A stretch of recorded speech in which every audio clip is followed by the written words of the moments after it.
കാളകാവിലെ ആളെക്കൊല്ലി കടുവയെ പിടിക്കാൻ വനംവകുപ്പിൻ്റെ എല്ലാ ശ്രമങ്ങളും തുടങ്ങിക്കഴിഞ്ഞു. ഡോക്ടർ അരുൺ ശക്രിയാണ് നേതൃത്വം നൽകുന്നത്. വലിയ വെല്ലുവിളി ഉയർത്തുന്നത് ഭൂപ്രകൃതിയാണെന്ന് ഇന്നലെ തന്നെ സൂചിപ്പിച്ചിരുന്നല്ലോ അല്ലേ? എന്താണ് പ്രധാനപ്പെട്ടായിട്ട് അങ്ങനെ പറയാൻ കാരണം? ഒന്ന്, ഇതിന് ആക്ച്വലി കടുവയുടെ ആക്ടിവിറ്റി നമുക്ക് തിരിച്ചറിയാൻ പറ്റില്ല. ഇങ്ങനെ ഒരു ഇൻസിഡൻസ് നടന്നു, അത് എങ്ങനെ മൂലമുള്ളതാണെന്ന് നമുക്ക് പറയാൻ പറ്റില്ല. ഞാൻ പറഞ്ഞ കടുവ പലതരത്തിലുണ്ട്. മാനേറ്റേഴ്സ് എന്ന് പറഞ്ഞ ഗ്രൂപ്പൊക്കെ ഉണ്ട്. അത് കൃത്യമായിട്ട് മനുഷ്യനെ മാത്രമേ പിടിക്കുള്ളൂ. വയനാട്ടിൽ നടന്ന സംഭവങ്ങളൊക്കെ അറിയാലോ. ഇതുവരെ നമ്മൾ ഒരു 2 ഇൻസിഡൻസ് അങ്ങനെ മാനേറ്റർ എന്നല്ല, വേറെ അല്ലാത്ത കേസുകൾ കിട്ടിയിട്ടുണ്ട്. പക്ഷേ മനുഷ്യനെ മാത്രം പിടിക്കുന്ന കടുവകൾ വളരെ കുറച്ചേ നമുക്ക് വന്നിട്ടുള്ളൂ.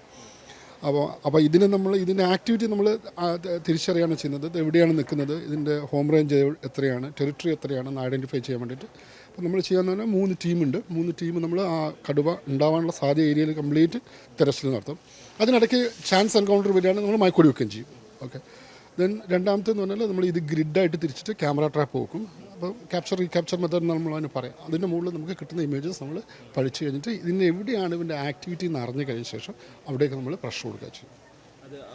അവിടെയാണ് കുങ്കിയാനെ നമ്മൾ ഉപയോഗിക്കുന്നത്. അപ്പോൾ നമ്മൾ ബേസിക് ഇത് എവിടെയാണ്, ഇതിന് ആക്ടിവിറ്റി എവിടെയാണെന്നുള്ളതാണ് നമ്മൾ നോക്കിക്കൊണ്ടിരിക്കുന്നത്. ഈ കുങ്കിയാനോട് എങ്ങനെയാണ് അതിൻ്റെ ശരിക്കും കുങ്കിയാന ഉപയോഗിക്കുന്ന ഏത് തരത്തിലാണ്? അതിനെ തിരിച്ചറിയാനാണോ അതോ നമ്മൾ മയക്കൂടി വെക്കാൻ?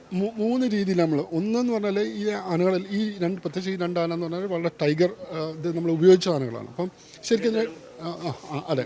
അപ്പം ടൈഗറിനെ ട്രാക്ക് ചെയ്യാൻ വളരെ എളുപ്പമാണ്. ഓക്കെ. 1, 2 ചില സമയത്ത് ഇത് പ്രശ്നം അടഞ്ഞ കാടായതുകൊണ്ട് തന്നെ നമുക്ക് കടുവയുടെ ആനയുടെ മുകളിൽ ഇരുന്നിട്ട് നമുക്ക് മയക്കൊടി വെക്കാനുള്ള സാധ്യത നമുക്ക് കൂടും, ചാൻസ് കിട്ടും. കടുവയുടെ മണം തിരിച്ചറിഞ്ഞ് ആ കുങ്കിയാനെ നമ്മളെ നയിക്കും. അതെ. അത് മാത്രമല്ല നമ്മൾ ചിലപ്പം മയക്കൊടി വെക്കാനും എളുപ്പമായിരിക്കും. അതിൽ അടിക്കാട് ഭയങ്കരമായിട്ട് വളർന്നു നിൽക്കുകയാണെങ്കിൽ നമുക്ക് പറ്റില്ല, സിറിഞ്ചിൽ പോകില്ല. എലഫന്റ് ബാക്ക് നമുക്ക് ഇത് ചെയ്യാൻ പറ്റും. എസ്റ്റേറ്റ് പോലെയുള്ള മേഖല, അതേപോലെ കുത്തനെയുള്ള മലമ്പ്രദേശം, ഇവിടെയൊക്കെ ഡ്രോണുകൾ ഉപയോഗിക്കുന്നതിനൊക്കെ ഒരു ബുദ്ധിമുട്ടില്ലേ? ഡ്രോൺ ഉപയോഗിക്കുന്നതിന് നമ്മൾ തെർമൽ ഡ്രോൺസാണ് മെയിനായിട്ട് ഉപയോഗിക്കുക. കാരണം എന്ന് പറഞ്ഞാൽ രാത്രിയാണ് നമ്മൾ ആക്ടിവിറ്റി നോക്കാൻ വേണ്ടിയിട്ട് അത് തെർമൽ ഡ്രോൺ ഉപയോഗിക്കുക. അപ്പോൾ നമുക്ക് അതിൻ്റെ ഹീറ്റ് സിഗ്നേച്ചർ കിട്ടും. അതിനനുസരിച്ചിട്ട് നമ്മളത് അതിൻ്റെ മൂവ്മെൻറ്റ് ഓരോന്ന് അതിൻ്റെ ഷേപ്പിൽ തന്നെ കിട്ടും നമുക്ക്.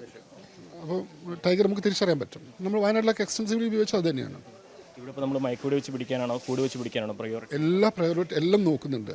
അതായത് ചാൻസ് ആയിട്ട് കിട്ടുകയാണെങ്കിൽ അങ്ങനെ ഇത് ചെയ്യാൻ, സർപ്രൈസ്ഡ് ആയിട്ട് കാണുകയാണെങ്കിൽ അങ്ങനെ ചെയ്യാൻ, കൂടാണെങ്കിൽ കൂട് വെച്ച് ചെയ്യാൻ. ഇത്തരം മിഷനൊക്കെ ഒരുപാട് നീണ്ടുപോകുന്ന ഒരു സാധ്യതയില്ല? തീർച്ചയായിട്ടും അത് വളരെ സാധ്യത കൂടുതൽ. കാരണം നമ്മൾ ഇത് നാരോ ഡൗൺ ചെയ്ത് നമുക്ക് കിട്ടുന്ന ചാൻസ് ഒക്കെ ഇതിനകത്ത് ഇമ്പോർട്ടൻ്റ് ആണ്.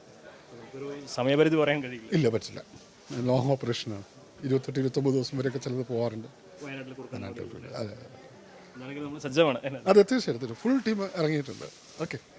ഏറെ വെല്ലുവിളി നിറഞ്ഞ ദൗത്യമാണ്. ഒരുപാട് ദിവസം നീണ്ടുപോകാനുള്ള സാധ്യതയുണ്ട്. പക്ഷേ എന്തിനും സജ്ജമായിട്ടാണ് ഇവിടെ എത്തിയിരിക്കുന്നതെന്നാണ് അരുൺ സക്കറിയ വ്യക്തമാക്കിയത്.